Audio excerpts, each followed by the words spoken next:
Nós olhamos com admiração para suas fotos em preto e branco, acreditando que essa leveza é um dom genético absoluto. Nos deixamos seduzir voluntariamente pelo mito glamuroso de uma aristocrata inatingível, cuja vida parecia ser feita de seda, flashes de câmeras e provadores de Uber de Givenchy. Mas, se tivermos a coragem de espiar além da fachada dessa imagem impecável, descobriremos algo completamente diferente.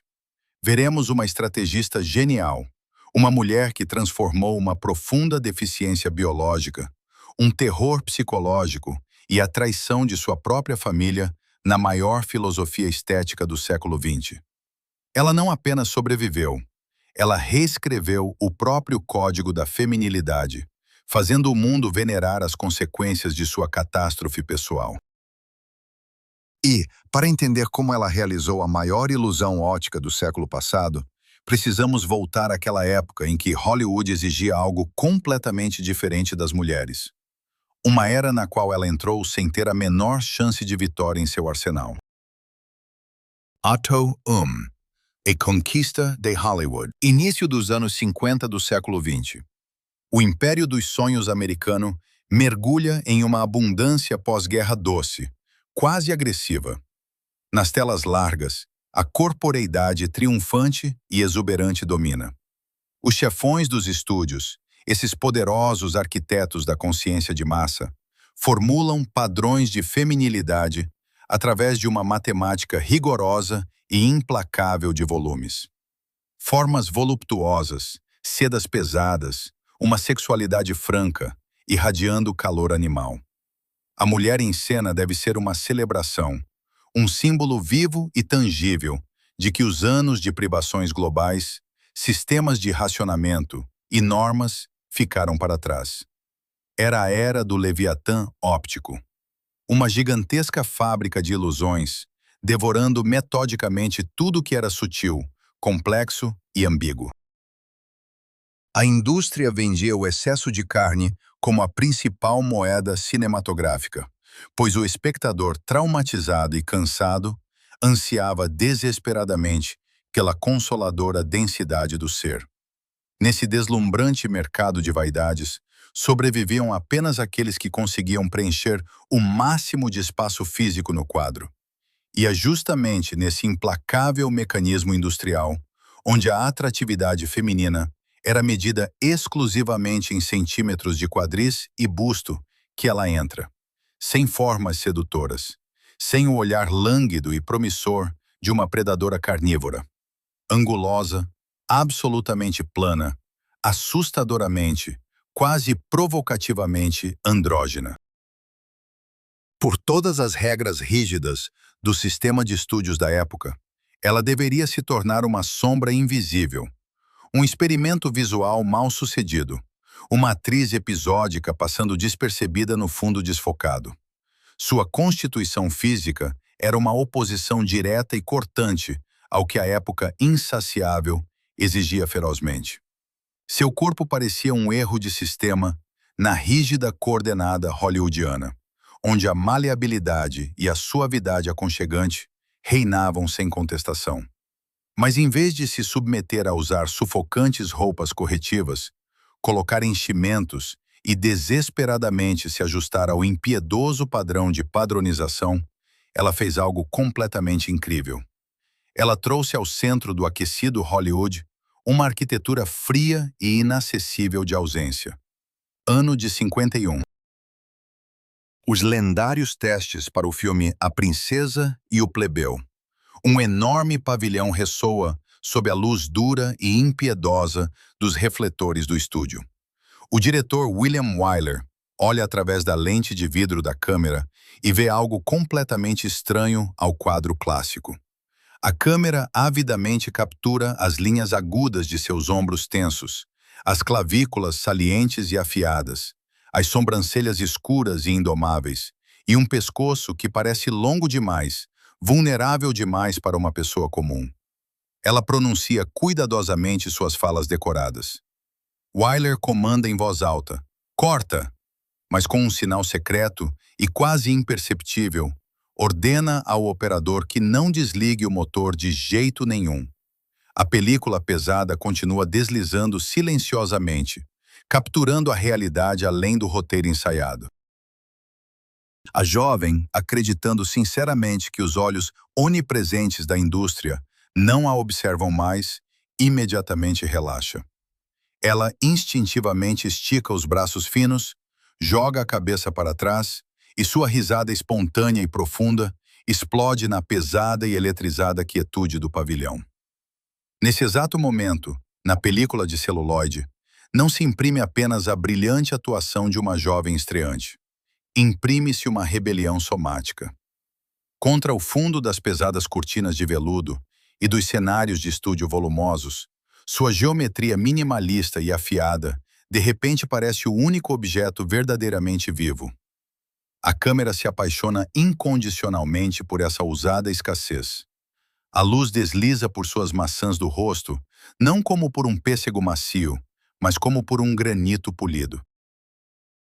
Ela se move com uma leveza assustadora, quase de pássaro, cortando o ar denso do set como uma lâmina. Estamos acostumados a ver sua ascensão meteórica como um triunfo natural, predestinado pela história da beleza impecável. Esquecemos que, no momento de sua aparição, essa estética específica era considerada um erro absoluto da indústria. Ela realizou uma revolução sem precedentes, sem disparar um único tiro. Sem ter em seu arsenal nenhuma das armas convencionais de sedução aprovadas pelos estúdios, ela fez o mundo inteiro, obcecado pelo excesso, voluntariamente venerar a autorrestrição. Sua aparição na tela grande pulverizou em pó fino os antigos dogmas patriarcais sobre o que uma verdadeira estrela deveria ser. Ela se tornou a salvação para milhões de mulheres comuns, sufocadas por décadas sob o peso de padrões inatingíveis de hipersexualidade. Essa figura frágil provou para sempre que o magnetismo hipnótico não está em quanto espaço físico você ocupa, mas em quão perfeitamente você define seus próprios limites. Ela reescreveu o próprio código da feminilidade, transformando a ausência de volume em um poder absoluto e incontestável sobre o espectador. Ato 2. Anatomia da fome. Com uma facilidade surpreendente, aceitamos seu contorno esculpido e postura de cisne como um dom genético inquestionável, uma herança aristocrática, cuidadosamente cultivada nas barras de balé da elite. É confortável e reconfortante ver em sua leveza uma poesia pura, um conto de fadas sobre graça inata. Mas por trás dessa fachada translúcida, pulsa uma verdade fisiológica muito mais sombria e arrepiante. Sua anatomia icônica, diante da qual continentes inteiros se curvariam mais tarde, não foi moldada ao som de música clássica em amplas salas de dança. Ela nasceu no epicentro de uma catástrofe humanitária implacável. O inverno de 1944 nos Países Baixos ocupados deixou uma marca indelével em seus ossos. O que as revistas de moda mais tarde chamariam de elegância incomparável era, na verdade, uma reação biológica severa de um organismo jovem ao esgotamento alimentar total e ao medo insuportável e paralisante. Ao déficit físico diário, misturava-se uma vergonha venenosa e corrosiva. Seus próprios pais fizeram uma escolha moral terrível, simpatizando abertamente com o regime fascista. Para não enlouquecer sob esse duplo peso, a traição da família e o terror diário da ocupação, a adolescente desenvolveu dentro de si um espartilho de ferro inflexível. A cidade destruída de Arnhem, meses intermináveis e arrastados daquele inverno da fome, quando a morte se tornou uma rotina comum. Um porão gelado, mergulhado em uma escuridão úmida e total, onde a temperatura do ar mal se distingue do frio lá fora. Uma jovem senta-se no canto mais escuro e gelado do abrigo, abraçando firmemente seus joelhos pontiagudos e salientes com braços magros. Cada movimento fugaz causa uma dor surda e persistente nas articulações, pois o tecido muscular, privado de nutrição, queima lentamente, implacavelmente, entregando seus últimos recursos escassos para manter o coração batendo silenciosamente. Em suas mãos frias estão bulbos de tulipas sujos e amargos, descascados com grande dificuldade por dedos trêmulos e desobedientes. Ela mastiga lentamente, quase mecanicamente, essa massa fibrosa e adstringente, engolindo-a com água fervente para enganar um pouco o estômago cruelmente contraído por espasmos. Acima, através das tábuas finas do chão, ressoam pesados passos metálicos de patrulhas armadas.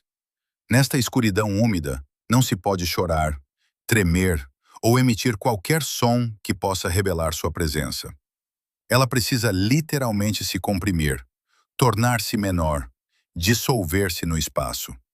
Ela permanece imóvel por horas, mantendo as costas perfeitamente retas, o queixo erguido e o tórax imóvel, pois apenas a concentração extrema e o autocontrole total permitem preservar os escassos restos de calor.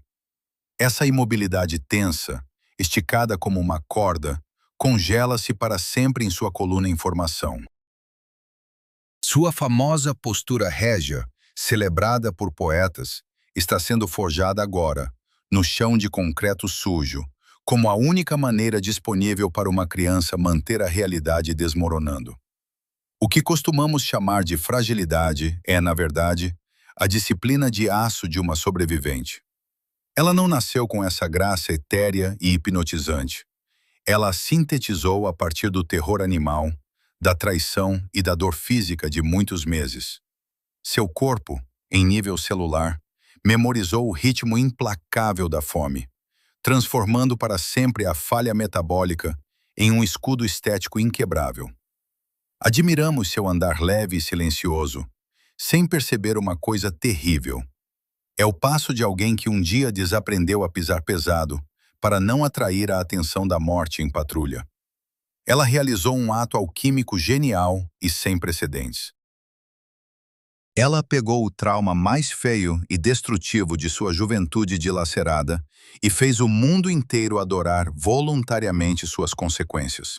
A maior ilusão óptica do século XX foi que o mundo admirado olhava para as marcas indeléveis do esgotamento profundo e via apenas um ideal inatingível de sofisticação.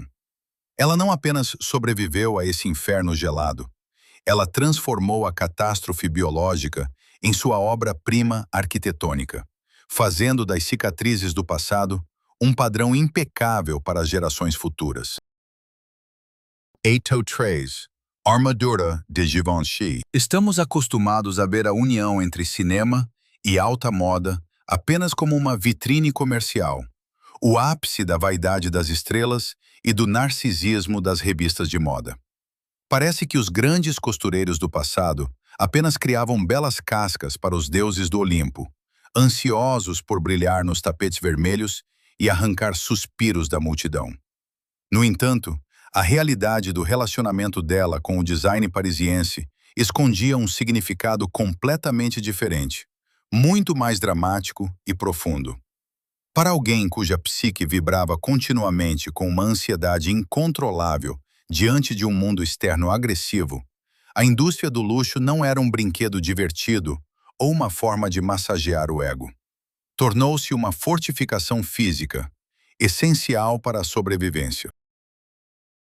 As criações de Hubert de Givenchy não eram meros enfeites decorativos, mas um exoesqueleto arquitetônico robusto. Enquanto outras celebridades usavam tecidos caros e brilhantes para destacar sua inatingibilidade e seduzir o público, ela buscava nas linhas austeras um refúgio salvador. As roupas tornaram-se para ela um camuflado perfeito, socialmente aceitável, permitindo-lhe enfrentar o fogo cruzado implacável dos repórteres sem enlouquecer com a sensação pulsante de vulnerabilidade absoluta. 1953. Uma ampla sala de provas, banhada por uma luz natural fria e quase clínica, no famoso ateliê da Avenida Jorge V. O espaço é cercado por espelhos altos e impessoais, que geralmente capturam impiedosamente qualquer sinal de insegurança humana. No centro desse ambiente estéril está uma jovem mulher, exausta até a morte por voos transatlânticos e pelo assustador e crescente interesse da imprensa em sua pessoa. Sem sua proteção, fora de seu papel cinematográfico, ela parece quase transparente, pronta para se despedaçar ao menor som ou flash de luz. E então, um mestre francês alto e absolutamente calmo traz para a sala um tecido pesado e perfeitamente construído. Não é apenas seda fluida e tafetá denso, é uma geometria de proteção calculada matematicamente. Quando os fechos metálicos frios se fecham em suas costas, ocorre uma transformação física e psicológica impressionante. A linha rígida e impecavelmente desenhada dos ombros assume instantaneamente a carga colossal que seus próprios músculos, tensos ao extremo, já não conseguem suportar. O colarinho firme e arquitetônico esconde suavemente, mas com extrema confiança, o pulso acelerado em seu pescoço delicado, seu principal e mais traiçoeiro marcador de pânico interno. A barra pesada do vestido à terra, conferindo à sua caminhada tímida a solidez monolítica e inabalável que ela tanto precisava em sua realidade cotidiana, cheia de caos. Vemos, através das lentes de câmeras antigas, uma ícone de estilo radiante e sorridente, saindo graciosamente de um carro sob os flashes ofuscantes de magnésio. Mas se olharmos com muita atenção, podemos notar como seus dedos finos apertam firmemente a borda densa do casaco de lã, como se fosse a única boia de resgate em um oceano tempestuoso. O tecido absorve avidamente seu tremor interno. As costuras ocultas e as fitas rígidas do corpete funcionam como amarras psicológicas de aço, impedindo que sua personalidade frágil se quebre sob a pressão colossal das expectativas impiedosas dos outros. Dentro desse casulo impenetrável de textura cara, ela finalmente encontra a ilusão de segurança absoluta. A multidão barulhenta e agressiva de fãs, as luzes ofuscantes, o caos das metrópoles desconhecidas, tudo isso se quebra com um baque surdo contra a barreira invisível do corte genial. Ela construiu ao seu redor uma muralha intransponível de puro bom gosto. O que milhões de mulheres ao redor do mundo copiavam alegre e cegamente como o auge da sofisticação, foi criado originalmente como uma armadura de alta tecnologia para uma introvertida profundamente traumatizada. Ela enganou magistralmente o próprio sistema de estrelato. Fez todos discutirem até a exaustão o comprimento da barra, a textura do tecido e a forma do decote, para que ninguém jamais ousasse olhar mais fundo e ver seus olhos assustados. As roupas se tornaram seu bunker pessoal e portátil, que ela podia carregar sem obstáculos pelo mundo. Nessa busca genial por proteção, ela transformou a alta moda na armadura mais requintada da história da humanidade, provando que a verdadeira elegância é sempre um ato virtuoso de autodefesa. Ato 4. Leviatã óptico e hipervigilância. Estamos acostumados a pensar que a grande atuação da era do cinema clássico se baseava em uma extroversão poderosa, quase agressiva. As estrelas daquele tempo literalmente irradiavam energia, enchendo a tela enorme com emoções intensas, gestos amplos e vozes teatrais, impostadas e estridentemente artificiais. O público comprava ingresso para ser atingido por essa cascata incessante de paixões. Nesse sistema familiar de coordenadas, seu famoso olhar de servo, amplamente aberto, é tradicionalmente visto como uma peculiaridade fofa, um ângulo incrivelmente favorável ou o resultado do trabalho magistral dos maquiadores de Hollywood com delineadores escuros. Gostamos de acreditar que esses olhos enormes, sempre um pouco úmidos, são apenas um clássico instrumento de coquetismo feminino ingênuo. Mas a lente de vidro, esse observador frio e imparcial, não pode ser enganada por camadas de maquiagem. Ela captura não tanto a simetria externa do rosto, mas o estado profundo do sistema nervoso. E o que o mundo inteiro alegremente aceitou como uma tocante vulnerabilidade era, na verdade, um sintoma neurológico severo: hipervigilância. Esse estado exaustivo de escaneamento constante do ambiente em busca de ameaças repentinas. Ele trouxe para a brilhante película cinematográfica a memória somática de um ser acuado, que um dia aprendeu a lição principal. Para sobreviver, é preciso detectar sem erro o menor perigo e congelar instantaneamente. Imagine um típico estúdio de filmagem da metade do século XX. É um verdadeiro caos industrial enlouquecedor. O estrondo ensurdecedor dos enormes equipamentos de iluminação sendo movidos, os gritos nervosos dos assistentes de direção, a fumaça acre de cigarro pairando sob o teto alto, o ranger das trilhas metálicas pesadas. Ouve-se o estalo seco de uma claquete de madeira. A ordem é ação. Enquanto seus colegas de cena imediatamente começam a interpretar ativamente a cena escrita, entregando suas falas em voz alta e preenchendo o espaço designado com uma agitação cinética excessiva, ela faz exatamente o oposto. Ela mergulha em um silêncio absoluto, assustador, ressonante. A câmera se aproxima lentamente, como se hipnotizada, focando em seu rosto, e o negativo captura algo absolutamente surpreendente. Suas pupilas estão dilatadas ao máximo, como dois poços sem fundo, avidamente absorvendo a luz abrasadora dos refletores. O vetor de sua atenção não está voltado para fora, como o de uma atriz típica desesperada para agradar ao público, mas profundamente voltado para dentro de si. Ela não pisca mais do que o necessário. Seus cílios permanecem absolutamente imóveis, e sua respiração se torna tão superficial e controlada que seu peito quase não se move. Não há nela uma gota daquela confiança relaxada e arrogante que suas contemporâneas famosas ostentavam. É uma atenção pulsante, tensa como uma corda de arco, de um habitante de uma floresta perigosa, onde o menor estalo de um galho seco ou um suspiro descuidado pode custar a vida.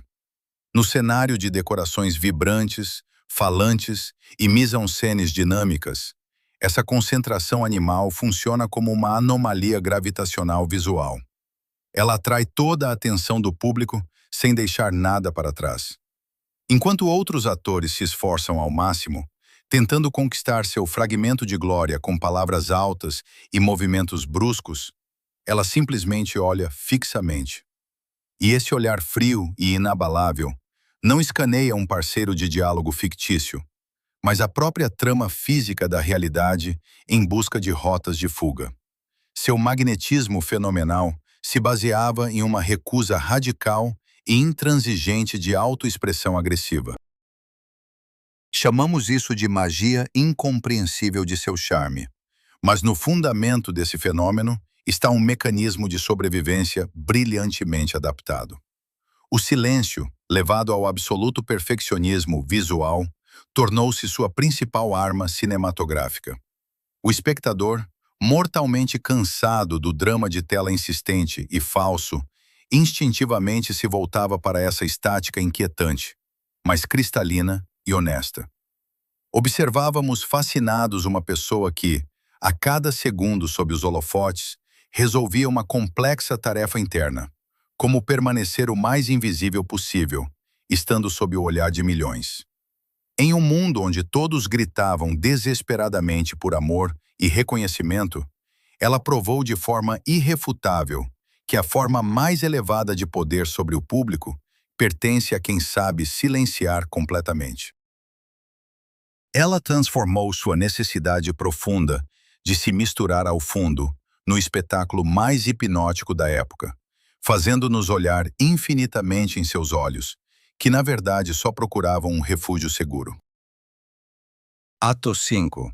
A ilusão de bonequinha de luxo. Estamos acostumados a ver a icônica imagem de bonequinha de luxo como um manifesto absoluto e inquestionável da despreocupação nova-iorquina e da liberdade emergente dos anos 60.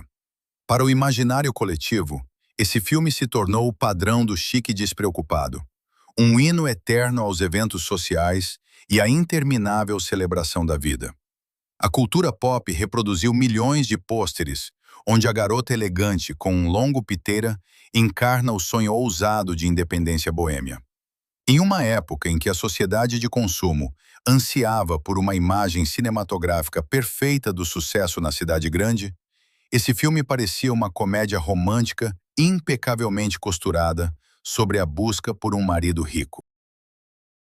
Nós acreditamos cegamente nesse invólucro brilhante e reluzente, aceitando voluntariamente a grandiosa ilusão ótica oferecida pelo diretor e pela protagonista.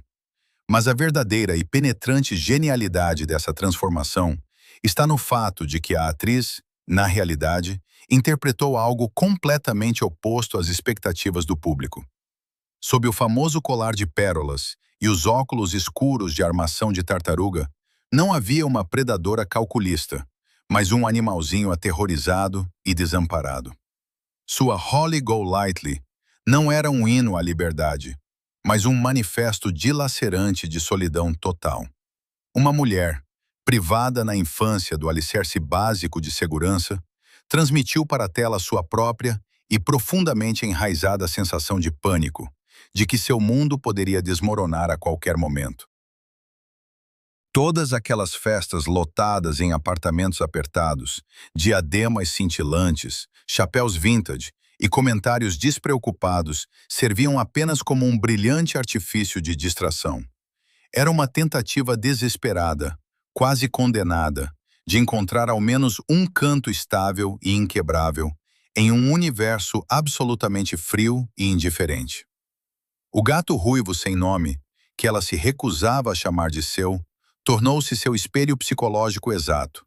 Dois vagabundos, com medo de se apegar um ao outro por temor de uma perda inevitável. Uma manhã fria e úmida na Quinta Avenida. O enorme Manhattan ainda está profundamente imerso em um sono cinzento e pré-alvorada, suas largas avenidas assustadoramente desertas. Um clássico táxi amarelo se aproxima silenciosamente da calçada cinza. Dele sai lentamente uma figura esguia, envolta em seda preta. Em suas mãos não há uma bolsa exclusiva de couro raro, mas um copo de papel amassado com café frio e um croissant mordido. Ela se aproxima sozinha da enorme vitrine iluminada por neon da famosa joalheria. A câmera captura metodicamente essa incrível dissonância visual. A garota em um traje de noite impecável, remanescente de uma noite caótica e sem sentido, está de pé no asfalto frio, mastigando mecanicamente, olhando fascinada para as joias lapidadas. O grosso vidro blindado da vitrine funciona aqui como uma barreira física e mental intransponível entre duas dimensões. Do outro lado está a ilusão congelada de ordem absoluta e eterna. Esse espaço sagrado, onde, segundo suas próprias palavras, nada de ruim pode acontecer, onde cada diamante repousa em seu pedestal de veludo estritamente designado. Do lado de cá, o assustador caos da vida real, o vazio ressonante de uma enorme metrópole e a necessidade de sobreviver novamente a cada dia. Ela se pressiona contra o vidro frio, não por ganância mercenária ou inveja banal da riqueza alheia. Em sua postura tensa, na forma como seus dedos se cravam no copo de papel, lê-se uma oração muda por salvação. O pesado colar de pérolas em seu pescoço, nesse momento, parece não ser um atributo de luxo inatingível, mas um colar apertado que comprime sua garganta, impedindo que sua sanidade se desfaça completamente. O reflexo de seu rosto cansado no vidro se sobrepõe ao brilho morto das joias, criando uma hipnotizante dupla exposição. A máscara social luxuosa e a genuína perplexidade de uma criança perdida. A maior ilusão cinematográfica funcionou com uma eficácia surpreendente, quase assustadora. Milhões de espectadores assistiram a uma crônica cruel de fuga psicológica, mas teimosamente viam apenas um guia impecável de estilo.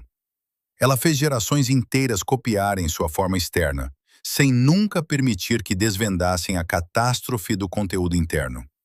A famosa imagem na vitrine não se tornou um hino ao consumismo, mas um hacking silencioso pela estabilidade para sempre perdida. Ela transformou com maestria seu próprio trauma de desamparo no mito comercialmente mais bem-sucedido do século, provando a todos nós, às vezes, por trás do sorriso mais deslumbrante e despreocupado, esconde-se o medo mais sombrio e paralisante de perder o chão sob os pés. Ato 6. Camuflagem linguística. Estamos acostumados a avaliar o magnetismo dos atores da era do cinema sonoro clássico através da lente da voz. O aparelho vocal servia como o principal passaporte social. Timbre, entonação e dialeto revelavam, sem erro, a origem, o status social e a geografia da estrela. Nesse denso e rico cenário sonoro, sua fala única e envolvente ainda é considerada o padrão absoluto e incontestável de um elitismo nato. O público ao redor do mundo acredita sinceramente que essa pronúncia nobre e etérea, onde a Europa continental e a América se entrelaçam de forma peculiar e inseparável, foi herdada com sangue aristocrático, absorvida em antigas mansões e colégios internos exclusivos. Nos conforta ouvir nesses tons suaves e aveludados a fábula de uma educação privilegiada e segurança absoluta. Mas a realidade soa muito mais assustadora e dramática. Esse lendário e amplamente reproduzido sotaque não era um sinal de uma vida social despreocupada. Era uma camuflagem linguística complexa e virtuosa. Para uma criança cujo crescimento ocorreu no moedor de carne impiedoso do conflito armado global da primeira metade do século XX, a língua deixou de ser apenas um meio de comunicação. Tornou-se uma pista mortalmente perigosa. Estando no cruzamento de culturas em conflito e mudando constantemente de país, ela aprendeu cedo e de forma cruel. O menor erro fonético, um som gutural pronunciado incorretamente, poderia imediatamente revelar suas verdadeiras raízes e levar a consequências fatais e irreparáveis. Era vital, biologicamente necessário, para ela apagar completamente suas impressões linguísticas.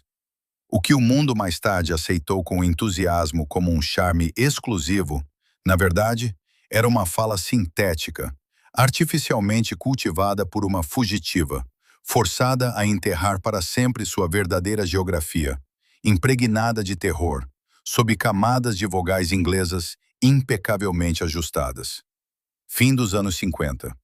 Um espaço fechado, hermeticamente revestido com painéis acústicos de madeira, em um estúdio de uma grande corporação de radiodifusão. No centro de uma pequena sala, fracamente iluminada, pende um pesado microfone de metal polido, captando implacavelmente e com extrema sensibilidade as menores vibrações do ar. Está em andamento a gravação de uma grande e franca entrevista para uma audiência nacional de milhões. Um apresentador experiente, com um sorriso amigável, faz uma pergunta completamente rotineira, mas catastroficamente perigosa, sobre seus anos de juventude passados do outro lado do Atlântico. Atrás de um grosso vidro à prova de som, o técnico de som observa preguiçosamente os ponteiros dos aparelhos. E é exatamente nesse momento, se olharmos bem de perto, que vemos não uma diva descontraída, banhada em adoração, mas um sapador extremamente concentrado, tenso como uma corda. Sua respiração para por uma fração de segundo, os músculos do pescoço endurecem, e suas cordas vocais se ajustam instantaneamente e reflexivamente ao modo de defesa profunda. Ela começa a falar, e o espaço apertado se enche de um ritmo hipnótico e calmante. Ela conscientemente, com precisão cirúrgica, arredonda todas as consoantes afiadas, artificialmente alonga as pausas entre as palavras, elimina completamente qualquer entonação abrupta e cortante que pudesse lembrar sua origem. Isso não é o fluxo natural da fala humana. É um trabalho meticuloso de cortar sua própria identidade ao vivo. Sua voz flui como um néctar quente e envolvente, mas nessa suavidade enganosa esconde-se uma tensão mental colossal e exaustiva. Ela controla fisicamente cada fonema, erguendo uma parede sonora impenetrável e brilhante entre seu interior mutilado e a multidão ávida por revelações. Nós, de forma totalmente voluntária e alegre, permitimos que essa voz sintética nos encantasse, sem suspeitar por um segundo que estávamos nos deliciando com uma ilusão brilhantemente executada. Seu estilo de fala inigualável, que entrou para todos os livros didáticos, foi forjado não em escolas linguísticas de elite, sob a orientação de tutores caros, mas sob o frio medo de ser desmascarada. Ao criar essa fachada sonora única, que não pertence a nenhuma nação, ela realizou uma façanha psicológica. Fez a indústria mundial acreditar em sua exclusividade, ao mesmo tempo em que realizava uma completa renúncia de si mesma. Em um mundo onde cada aspirante a ator buscava se afirmar da forma mais alta e autêntica possível, ela venceu porque aprendeu a falar de forma virtuosa, na língua do absoluto lugar nenhum. E foi esse vácuo fonético perfeito, essa renúncia voluntária da verdadeira memória sangrenta, que a transformou na voz mais universal, segura e desejada do século passado. Ato 7. A batalha pelo direito de ser si mesma. No meio dos anos 60, a Fábrica de Sonhos atingiu o auge de sua obsessão por musicais glamourosos e grandiosos. O gênero exigia perfeição absoluta e estéril em cada cena, cada passo de dança e cada nota cantada. A indústria não se contentava mais com apenas uma boa atuação ou carisma. Ela precisava de deuses sintéticos, sem uma única falha, capazes de lotar estádios. Conseguir o papel principal na grandiosa adaptação da famosa peça de Bernard Shaw era considerado o maior triunfo cinematográfico da década. Os chefões dos estúdios apostaram pragmaticamente em sua fenomenal popularidade mundial, garantindo bilheteiras colossais. Ela aceitou esse desafio complexo com toda a sua dedicação puritana, dedicando meses exaustivos a treinos vocais. Ela acreditava sinceramente que sua persistência e ensaios intermináveis lhe permitiriam interpretar a complexa partitura musical na tela grande. Até hoje, estamos acostumados a ver nesse filme o brilhante ápice de sua carreira, um triunfo absoluto nos cinemas ao redor do mundo. Mas nos bastidores desse caro espetáculo musical, um verdadeiro e profundamente oculto drama psicológico se desenrolava. A direção do estúdio, friamente, tomou uma decisão puramente corporativa. Seu canto verdadeiro foi considerado insuficientemente operístico e perfeito para o orçamento milionário. Primeiro em segredo, depois abertamente, suas partes vocais foram impiedosamente entregues a outra cantora profissional desconhecida. Para a renomada atriz, que toda a sua vida consciente lutou desesperadamente contra o avassalador síndrome do impostor, esse truque técnico foi um ato de violência simbólica profunda. A indústria, de forma extremamente cínica e direta, informou-lhe: sua aparência visual é inestimável, seu rosto vende milhões de ingressos, mas seu conteúdo interno, sua verdadeira e imperfeita sonoridade, está completamente defeituoso e deve ser substituído imediatamente. Essa rejeição brutal e sem concessões entrou em ressonância destrutiva com seu mais antigo medo infantil de ser insuficiente, de ser rejeitada por qualquer desvio das expectativas exageradas dos outros. Ano de 1964. Uma sala de exibição fechada e isolada no vasto território de um conglomerado cinematográfico na Califórnia. Pesadas cortinas empoeiradas estão fechadas, isolando completamente o espaço do sol californiano do meio-dia. Em uma poltrona de couro caro na primeira fila, senta-se uma mulher solitária e frágil. Na tela gigante à sua frente, projeta-se a montagem final do tão aguardado filme. O feixe do poderoso projetor do estúdio corta a escuridão densa, iluminando seu próprio rosto em proporções colossais e monumentais. A heroína respira fundo, enchendo os pulmões de ar. Seus lábios se movem em uma articulação complexa, os músculos faciais tensos de tanto esforço físico. E é nesse breve momento que, de dezenas de poderosos alto-falantes ao redor da sala, irrompe uma torrente de som. Uma voz soprano poderosa, cristalina e impecavelmente treinada ecoa. Uma voz completamente estranha. A mulher na poltrona se encolhe reflexivamente, como se recebesse um golpe físico repentino no estômago. Ela olha fixamente para a gigantesca cópia em movimento de si mesma e sente uma sensação gelada e paralisante de dissociação. Parece um roubo de identidade sofisticado, realizado sob os ofuscantes holofotes. Seu próprio corpo, sua expressão sofrida, suas emoções sinceras foram irreversivelmente apropriadas por um mecanismo industrial sem alma e costuradas grosseiramente com o talento vocal de outra pessoa.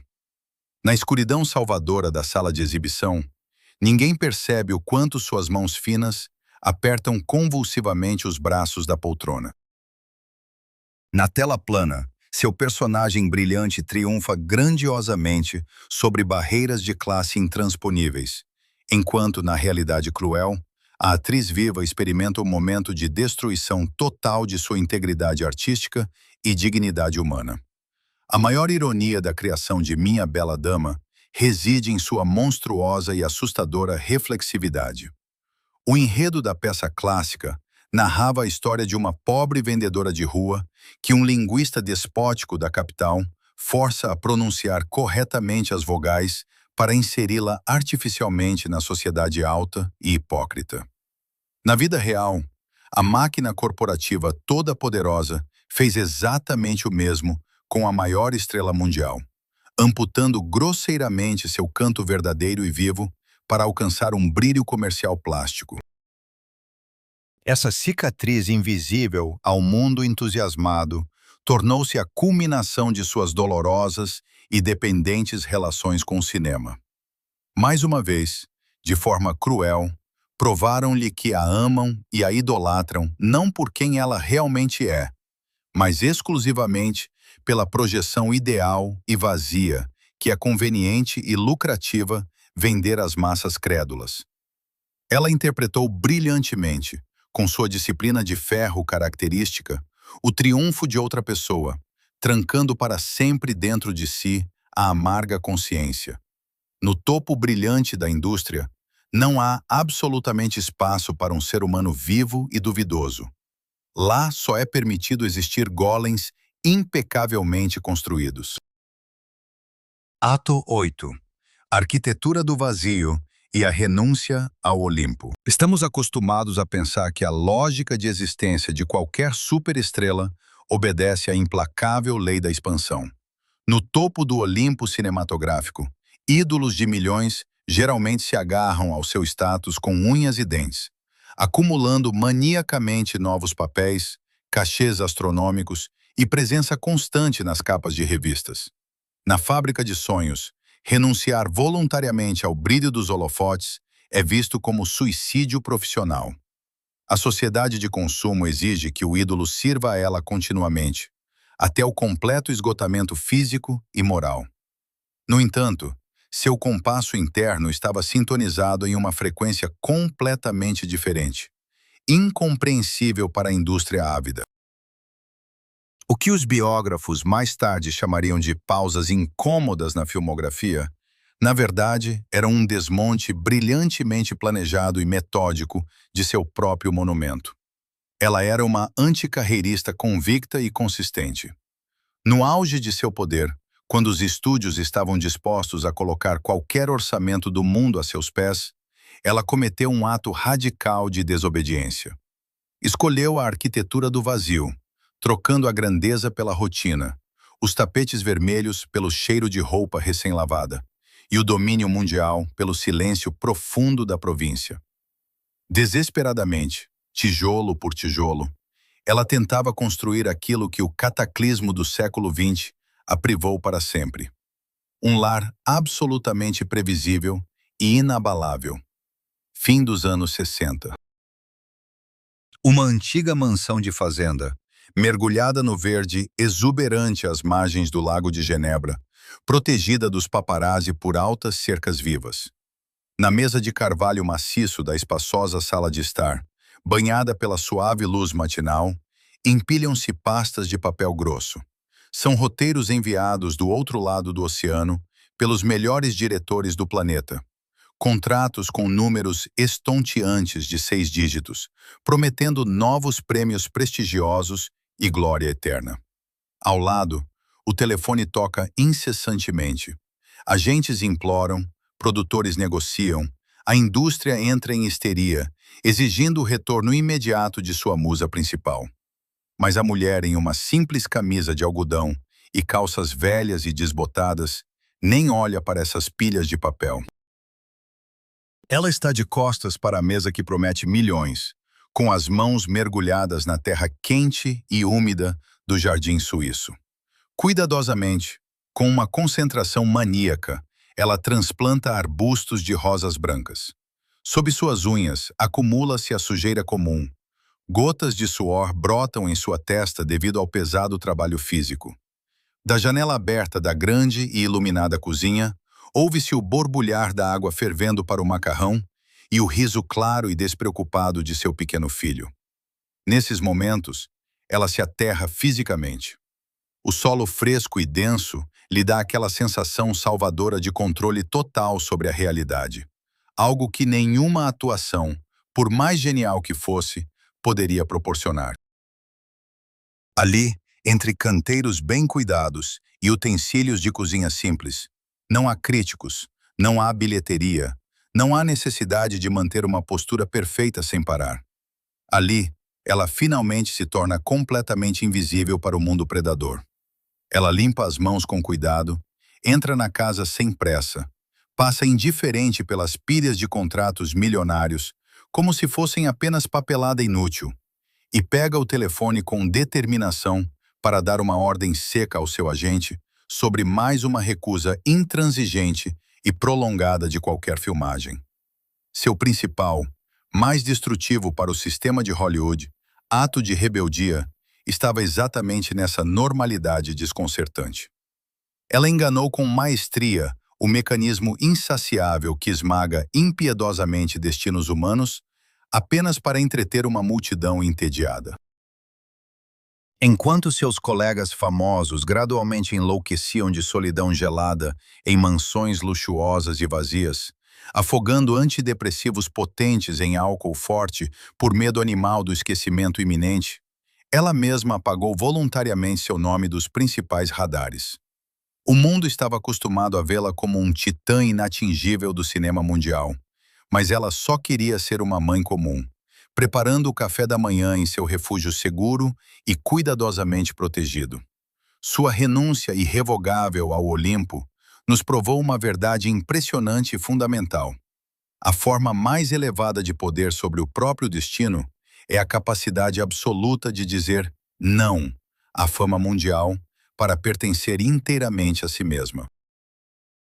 Ela transformou seu desaparecimento silencioso na obra-prima mais elegante e intransigente da época, mostrando que a verdadeira estabilidade não é medida pelo número de estatuetas douradas na lareira de mármore, mas pelo profundo e inabalável silêncio nos cômodos de sua própria casa.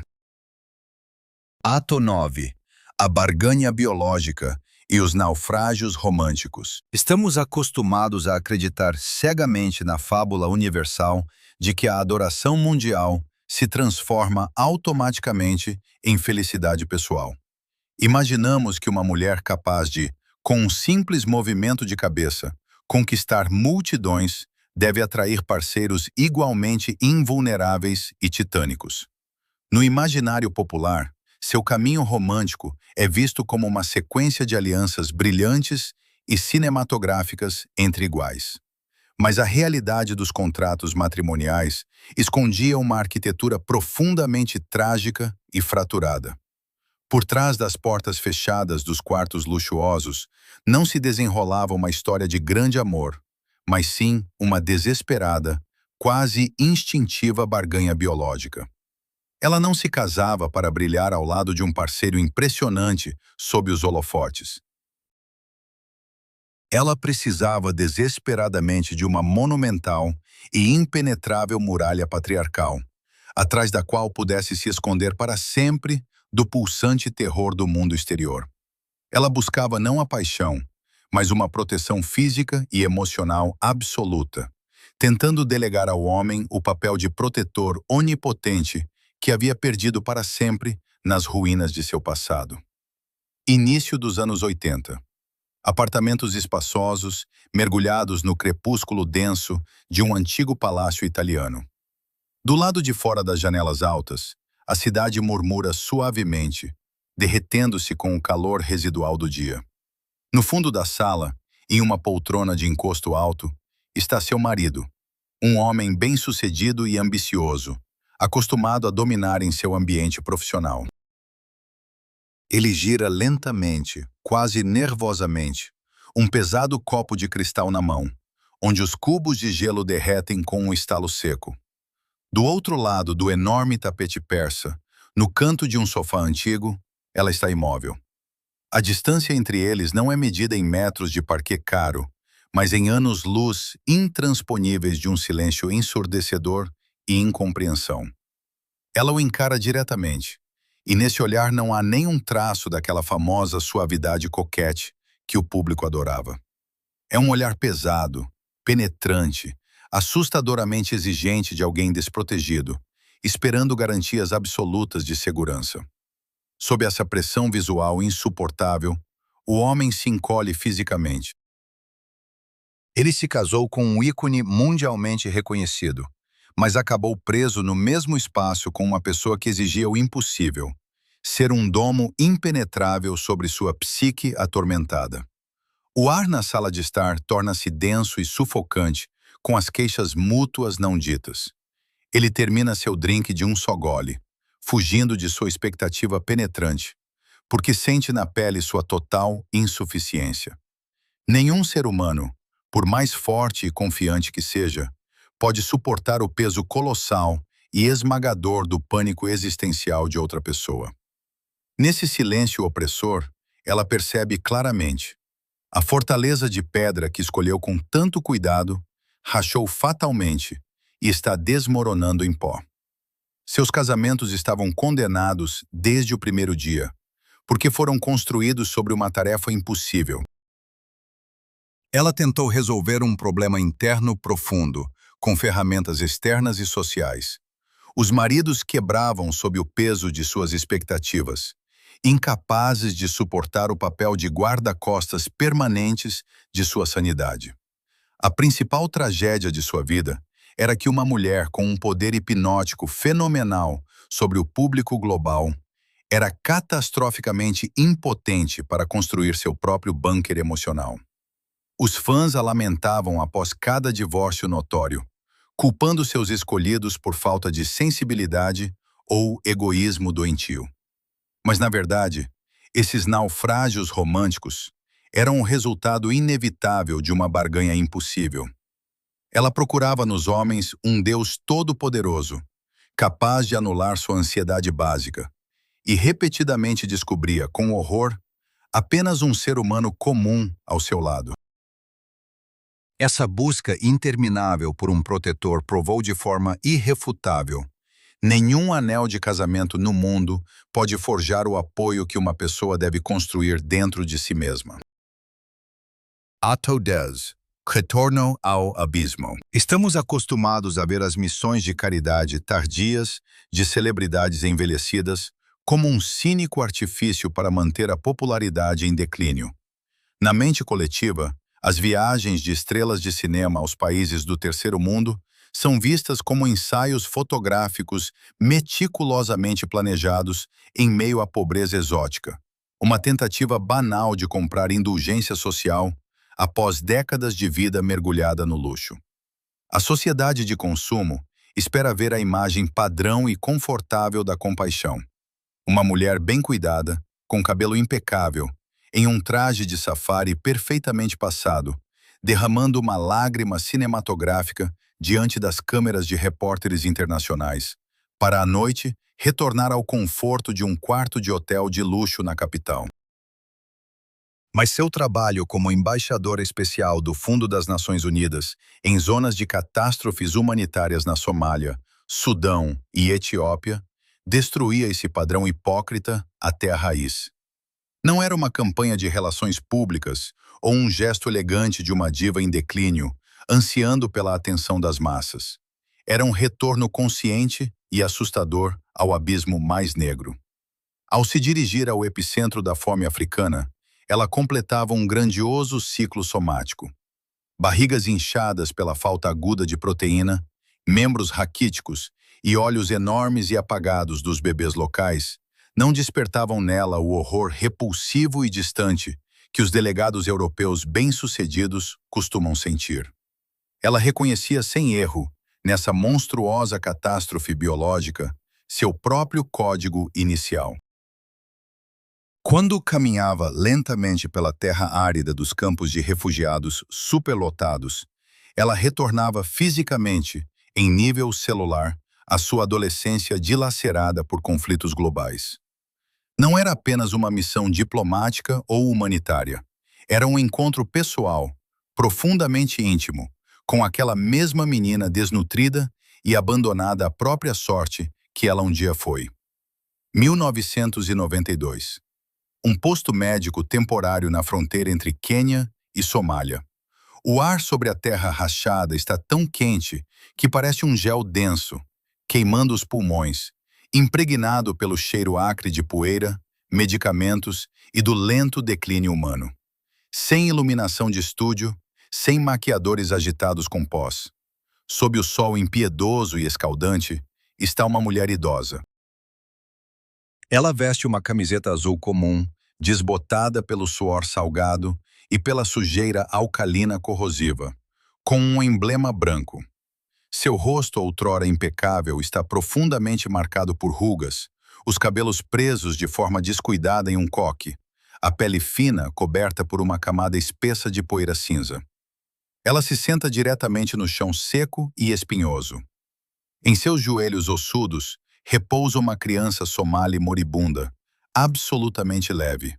Seu corpinho, coberto por uma pele fina como pergaminho, treme em febre terminal. Moscas pousam livremente em seus lábios ressecados. Qualquer outra pessoa instintivamente se afastaria. Tentaria imediatamente passar o bebê para as mãos de médicos profissionais. Se proteger dessa proximidade insuportável e nauseante do fim inevitável. Mas ela faz exatamente o oposto. Ela aperta aquele esqueleto frágil e quebradiço contra o peito, balançando-se lentamente de um lado para o outro, cantando uma canção de ninar suave e indistinta.